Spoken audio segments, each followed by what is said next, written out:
जिस तरह पिछली वीडियो में हमने पिवट टेबल में डेटा को तफसील से सॉर्टिंग करना सीखा था, इसी तरह इस वीडियो में हम पिवट टेबल को तफसील से फिल्टर करना सीखेंगे।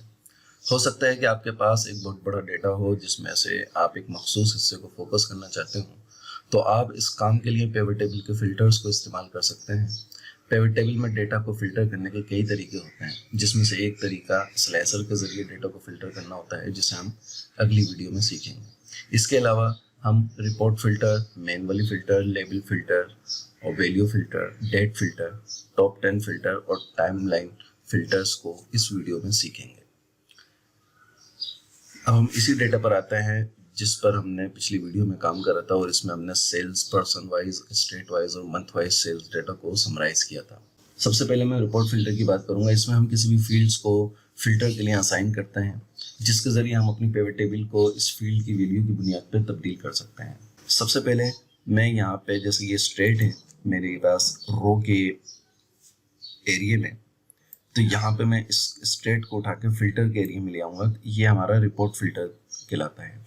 ठीक है, तो अब आप यहाँ पे देख सकते हैं कि यहाँ पे ये एक स्ट्रेट के नाम से ऊपर रो बन गई है और उसका यहाँ पे वैल्यू आ रही है, जो जिसमें अभी ऑल है और यहाँ सब पे चेक लगा हुआ है, जिसका मतलब है कि ये तमाम की वैल्यू यहाँ दिखा रहा है। अब इसको अगर हम फिल्टर करना चाहें, मैं सिर्फ यहाँ पे KPK और बलोचिस्तान इन दो का फिल्टर वैल्यू लेना चाहता हूँ। ओके मैंने करा, तो अब ये मुझे KPK और मुल्तान की वैल्यू जो है वो फिल्टर करके दे रहा है। ठीक है, अब इसी तरह अगर मैं इसको यहाँ सिन कर दूँ तो ये सिन की वैल्यू इसने मुझे यहाँ पे निकाल के दे दी है, और यहाँ पे लिखा हुआ आ रहा है मल्टीपल आइटम।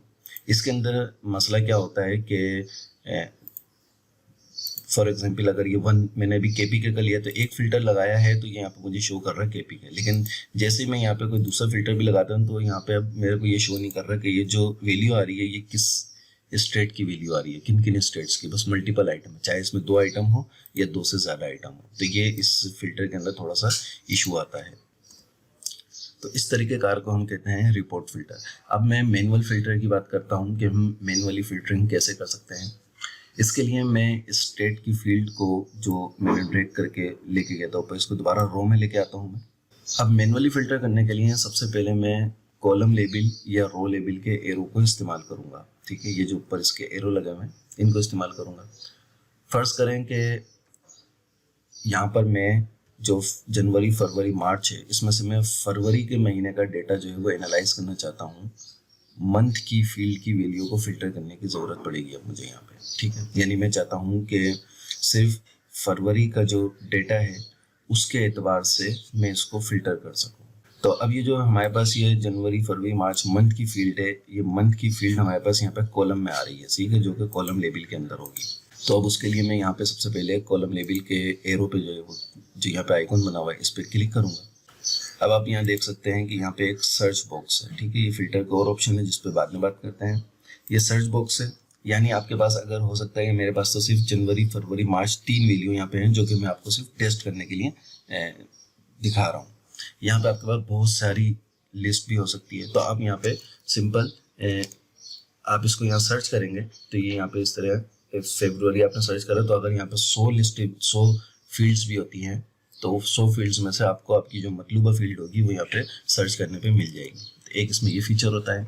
इसी तरह इसमें यहाँ पे तमाम वैल्यू पे जो है वो चेक लगा हुआ है, इसमें से मैं तमाम वैल्यू पर से चेक हटा के सिर्फ और सिर्फ फरवरी का जो मंथ मुझे चाहिए उसके ऊपर मैं चेक लगा देता हूँ। सही है, और इसको मैं ओके कर देता हूँ। तो अब आप देखें कि पिवट टेबल में सिर्फ फरवरी का जो मंथ है उस मंथ का डेटा मेरे पास शो हो रहा है, और उसी के एतबार से यहाँ पे स्टेट भी आ रहा है। अब चौथा स्टेट जो हमारे पास है वो नहीं आ रहा। ठीक है, और इसी तरीके से सेल पर्सन है वो भी उसी के हिसाब से फरवरी के हिसाब से फिल्टर हो गया है। और अब आप यहाँ पे इसके आइकॉन के ऊपर गौर करें तो ये आइकॉन थोड़ा सा इसका जो है वो तब्दील हो चुका है। ठीक है, और इसके आइकॉन के ऊपर जब आप माउस लेके जाएंगे और थोड़ी देर के लिए छोड़ें तो यहाँ पे अब ये लिखा हुआ आ रहा है मैनुअल फिल्टर। तो ये यहाँ पे शो कर रहा है कि इसके ऊपर हमने फिल्टर कौन सा अप्लाई किया हुआ है, मैनुअल फिल्टर हमने इसके ऊपर अप्लाई करा हुआ है, जो कि मंथ के ऊपर हो रहा है। अब मैं चाहता हूँ कि फरवरी के महीना जो कि मेरे पास फिल्टर हुआ हुआ है, इस फरवरी के महीने में सेल पर्सन 1 और सेल पर्सन 2 का डेटा मेरे पास शो हो। तो उसके लिए मेरे को जो है वो सेल पर्सन हमारे पास रो में आ रहा है, तो रो लेबल पे क्लिक करना होगा, क्या आइकॉन पे क्लिक करेंगे और यहाँ पे देखें तो सबसे पहले स्टेट, चूंकि स्टेट यहाँ पे ऊपर है तो इसलिए यहाँ पे भी ये स्टेट शो कर रहा है सिलेक्ट फील्ड के अंदर। तो यहाँ से सबसे पहले मैं सेल पर्सन लूँगा। सेल पर्सन के बाद यहाँ पे सब में जो है वो चेक लगा, मैं इन सबको मैं अनचेक कर दूंगा और मैं सेल पर्सन 1 और सेल पर्सन 2 का डेटा लेना चाह रहा हूँ, तो इन दोनों को चेक लगा के ओके करूँगा। तो अब ये देखें फरवरी के महीने का इसने मुझे सेल पर्सन 1 और सेल पर्सन 2 जो कि बलूचिस्तान और सिंध में है उसका डेटा इसने दे दिया। और अब अगर हम इस पर चेक माउस यहाँ पे आइकॉन पे लेके आऊँ चेक करें तो यहाँ पे देखें मैनुअल फिल्टर सेल पर्सन और मंथ वाइज इसको हमने फिल्टर करा है। इसी तरह अगर हम स्टेट वाइज इसको फिल्टर करना चाहते हैं तो सेल पर्सन सब पे मैं चेक लगा देता हूँ, ठीक है। और स्टेट वाइज अगर करना है तो स्टेट वाइज में भी हम जिस स्टेट का चाहते हैं, फॉर एग्जांपल मैं सिंध और पंजाब का चाहता हूँ, इन दोनों पर चेक लगा के ओके करूँ तो अब मुझे सिंध का मिल रहा है, पंजाब की कोई वैल्यू फरवरी के महीने की नहीं है इसलिए उसने पंजाब का नहीं दिया। और यहाँ पे अब ये तीनों शो कर रहा है कि ये स्टेट सेल पर्सन और मंथ वाइज फिल्टर हुआ है। अब मैं यहाँ से इसको फिल्टर्स को क्लियर कर देता हूँ, जो भी फिल्टर मैंने यहाँ पे लगाए हुए हैं इन सबको यहाँ से क्लियर कर देता हूँ। अब हम टेक्स्ट के ज़रिए डेटा को फिल्टर करके देखेंगे। अगर हमारे पास ऐसा डेटा जो कि टेक्स्ट पर मुश्तमिल है, जिसमें बहुत ज़्यादा टेक्स्ट है, तो उसे हम टेक्स्ट के ज़रिए भी फिल्टर कर सकते हैं। मेरे पास ये एक फर्जी डेटा है जो कि आपको दिखाने के लिए मैंने बनाया है।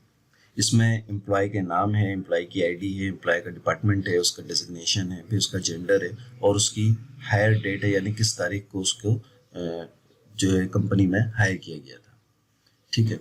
अब फर्ज करें कि हम एम्प्लॉयज़ की तादाद को एनालाइज करना चाहते हैं कि किस डिजिग्नेशन पर कितने लोग हैं हमारे पास, तो उसके लिए हम एक पिवट टेबल मैंने यहाँ पे बनाई हुई है, ठीक है, जिसमें मैंने डिजिग्नेशन को रो में रखा हुआ है और यहाँ पे एम्प्लॉय आईडी को मैंने वैल्यू में रखा हुआ है और इसको काउंट में कर रहा हूँ, ठीक है, काउंट ऑफ एम्प्लॉय आईडी। तो यहाँ पे मेरे पास ये सब शो कर रहा है कि अकाउंट्स जो है वो मेरे पास 4 हैं, असिस्टेंट 8 हैं, कंपाइलर हमारे पास 2 हैं, कंपोजर 9 हैं, डिज़ाइनर 2 हैं, ड्राइवर 11 हैं, इसी तरह और टीचर जो है वो हमारे पास 455 है। तो टोटल हमारे पास एम्प्लॉयज़ जो हैं वो 560 हैं, ठीक है। इस तरीके से ये एक पिवट टेबल हमने बनाई है यहाँ पे।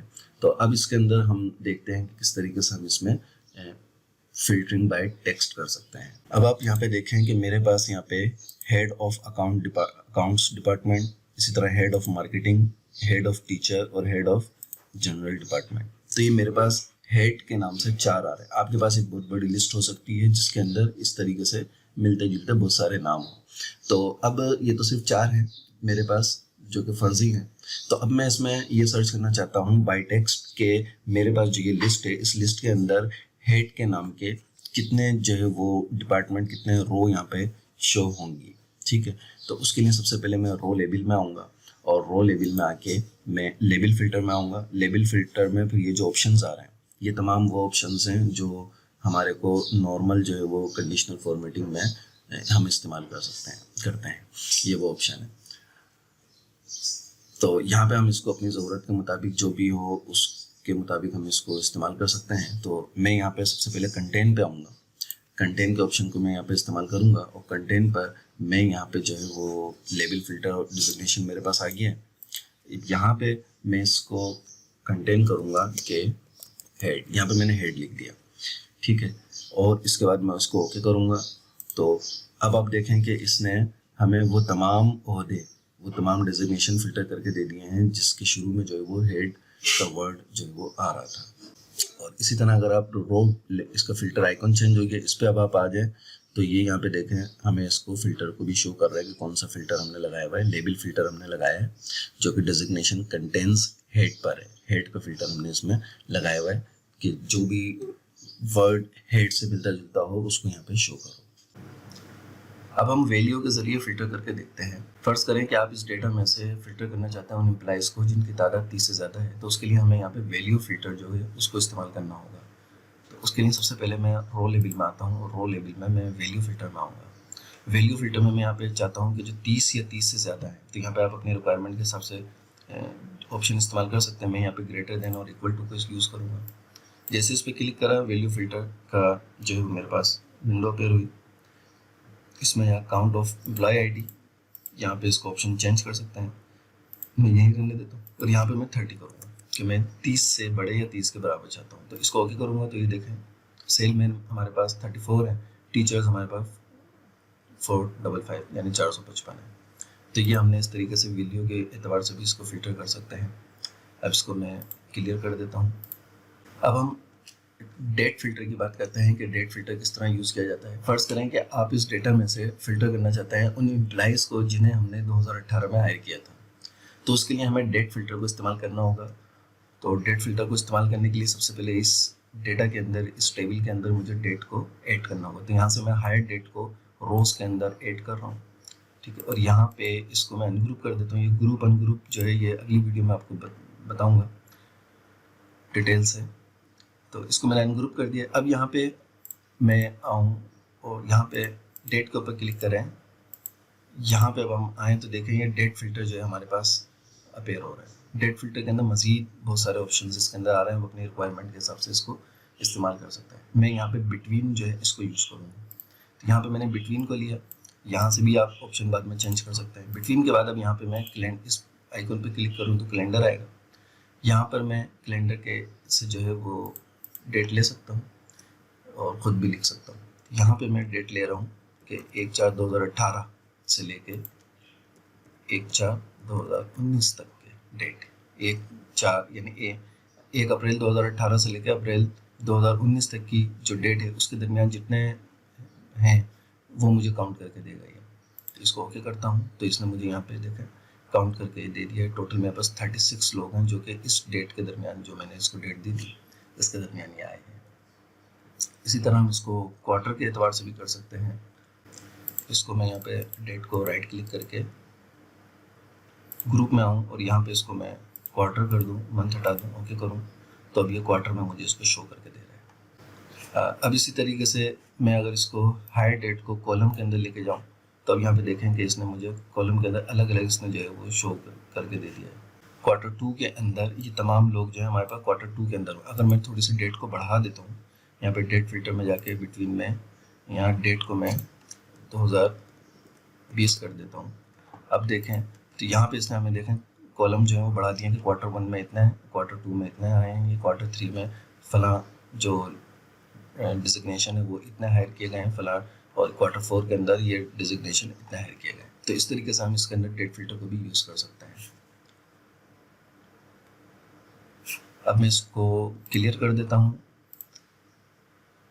तो और यहाँ से हायर डेट को भी मैं हाइड कर देता हूँ।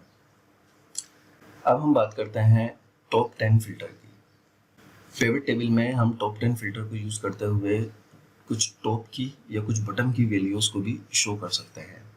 तो उसके लिए मुझे रो लेवल में आना होगा। रो लेवल में वैल्यू फिल्टर में मैं आऊँगा। वैल्यू फिल्टर में सबसे लास्ट में आ रहा है टॉप 10। टॉप 10 में आके टॉप 10 फिल्टर के अंदर अब यहाँ पे मैं टॉप और बटम, अगर टॉप चाहिए तो टॉप को सिलेक्ट करूँगा, बटम वैल्यू चाहिए तो बटम। मैं यहाँ पे टॉप को ले लेता हूँ और यहाँ पे अगर आपको टॉप 10 चाहिए तो आप 10 रखेंगे, 5 चाहिए तो 5, मेरे को यहाँ 3 चाहिए तो मैं टॉप 3 कर देता हूँ, ठीक है। और इसी तरीके से अब यहाँ पे जी तीसरा बॉक्स आ रहा है, इसमें 3 ऑप्शन है, आइटम, परसेंट और सम। यहाँ पे हम आइटम की तादाद के एतबार से फिल्टर अगर हम कराना चाहते हैं तो उसके लिए हमें आइटम को जो है वो सिलेक्ट करना होगा, और अगर हम परसेंटेज के एतबार से फिल्टर कराना चाहते हैं तो उसके लिए हमें परसेंटेज को यूज़ करना होता है, और अगर हम सम के एतबार से फिल्टर कराना चाहते हैं तो हमें सम को जो है वो सिलेक्ट करना होता है। जैसे कि हमारे पास यहाँ पे एम्प्लॉय आईडी है और ये आईडी जो है वो एक तादाद है, तो हम यहाँ पे आइटम को जो है वो सिलेक्ट करेंगे। इसके बाद हमारे पास काउंट ऑफ एम्प्लॉय आईडी एक ही कॉलम है, वो एक कॉलम यहाँ पे आ रहा है काउंट ऑफ एम्प्लॉय आईडी का। इसको मैं ओके करता हूँ तो ओके करने पे इसने मुझे टॉप 3 के जो यानी सबसे ज़्यादा लोग हमारे पास हैं टॉप 3 के, वो यहाँ पे इसने दे दिए हैं कि टॉप 3 में आपके पास सेलमैन 34 आ रहे हैं, टीचर 455 आ रहे हैं, वाइस प्रिंसिपल आपके पास 30 आ रहे हैं। अब हम इसमें बात करते हैं टाइमलाइन फिल्टर की, जो कि एक बेहतरीन फीचर है। अगर हमारे पास डेटा में डेट फील्ड मौजूद है, जैसे कि हमारे पास इस टेबल के अंदर डेट फील्ड मौजूद है, तो यानी तारीख, इसके डेटा के अंदर हमारे पास तारीख है जो कि हायर डेट के नाम से, तो उसके लिए सबसे बेहतरीन जो फिल्टरिंग है वो टाइमलाइन फ़िल्टर है। तो टाइमलाइन फ़िल्टर इस्तेमाल करने के लिए सबसे पहले मैं यहाँ से तमाम फ़िल्टर हटा देता हूँ, ठीक है, और इसी तरह यहाँ से भी मैं जो हायर डेट है इस फील्ड को भी मैं यहाँ से हटा देता हूँ, ठीक है। इसके बाद पिवट टेबल पर क्लिक करके यहाँ पे मैं टाइमलाइन को सिलेक्ट करूँगा। एनालाइज में आके इंसर्ट टाइमलाइन, ठीक है, यहाँ से मैंने इंसर्ट टाइमलाइन करा। तो इंसर्ट टाइमलाइन का डायलॉग बॉक्स अपेयर हुआ। अब टाइमलाइन का ऑप्शन हमारे पास एनालाइज के अंदर भी आता है, जैसे मैं यहाँ से लाया हूँ, और इसी तरीके से ये इंसर्ट में भी आता है। इंसर्ट से भी आप यहाँ पे आ सकते हैं, इंसर्ट में आके आप यहाँ से टाइमलाइन यहाँ पे आता है, यहाँ से आप आ सकते हैं, यहाँ से भी हम आ सकते हैं। तो जैसे हम टाइमलाइन के ऊपर मैंने क्लिक करा तो यहाँ पे हमारे पास जो भी फील्ड होगी डेट के एतबार से, जो डेट के ऊपर होगी वो यहाँ पे तमाम फील्ड्स आ रही होगी। तो हमारे पास इस पूरी टेबल के अंदर सिर्फ डेट की फील्ड, ये हायर डेट के नाम से है, तो उसने सिर्फ यहाँ पे इसको शो कर दिया। तो इसको मैं यहाँ सेलेक्ट करूँगा। सेलेक्ट करने के बाद मैं इसको ओके कर लेता हूँ। जैसे ही मैंने इसको ओके करा तो आप यहाँ पे देखें कि एक खूबसूरत सा टाइम लाइन हमारे पास फिल्टर जो है वो यहाँ पे आ गया है। और जैसे मैं इस पर क्लिक करता हूँ तो टाइमलाइन टूल भी इसके अंदर पूरे आ रहे हैं, तो इनको भी आप जो है वो देख सकते हैं, जिसके अंदर हम यहाँ से इसके डिज़ाइन वगैरह चेंज कर सकते हैं, ठीक है, और इसका नाम चेंज कर सकते हैं। बाकी इसके ऊपर ये तफसीली बातें जो है वो मैं बाद में करूँगा, ठीक है, आगे की वीडियोज़ में होंगी। अब आप यहाँ पे देखें तो इसमें ऑल पीरियड्स मंथ के अंदर यहाँ पे शो हो रहे हैं, ठीक है। तो अब ये हमें टाइम के एतबार से 2018 की जनवरी से लेके 2020 के दिसंबर तक का डेटा जो है वो हमें, जो भी हमने यहाँ पे दिया हुआ है वो शो कर रहा है। तो इसको मैं मंथ के बजाय ईयर्स कर देता हूँ, तो ये ईयर में 2018, 19, 20 इसने 3 दे दिया, ठीक है। इसको मैं क्वार्टर कर दूँ तो क्वार्टर 1, 2, 3, 4 इस हर साल के एतबार से इसने हमें दे दिए। और डेज कर दूँ तो डेज में ये बहुत लंबा हो गया, तो इसको मैं करता हूँ क्वार्टर, ठीक है। और क्वार्टर में मैं चाहता हूँ सिर्फ 2019 का 1, 2, 3, 4 1, 2, 3 सिर्फ 2019 का 1, 2, 3 क्वार्टर की जो है वैल्यूज मुझे दिखाए। तो 2019 का 1, 2, 3 को मैंने सिलेक्ट करा तो इसने मुझे यहाँ पे दिखा दिया कि 2019 के क्वार्टर 1, क्वार्टर 2, क्वार्टर 3 की ये एम्प्लॉइज़ हैं जिनको हमने यहाँ पे हायर करा था, ठीक है। तो ये खूबसूरत जो है वो फिल्टर होता है जो कि डेट के लिए इस्तेमाल किया जाता है। इसको मज़ीद जो तफसील से इसके सारे ऑप्शंस के बारे में अलग से वीडियो बनेगी जो टाइमलाइन के एतबार से होगी। इस वीडियो में सिर्फ आपको फ़िल्टर्स का बताना था कि कौन कौन से फ़िल्टर इसमें इस्तेमाल किए जाते हैं। अब अगली वीडियो में जो है वो हम स्लैशर के बारे में देखेंगे।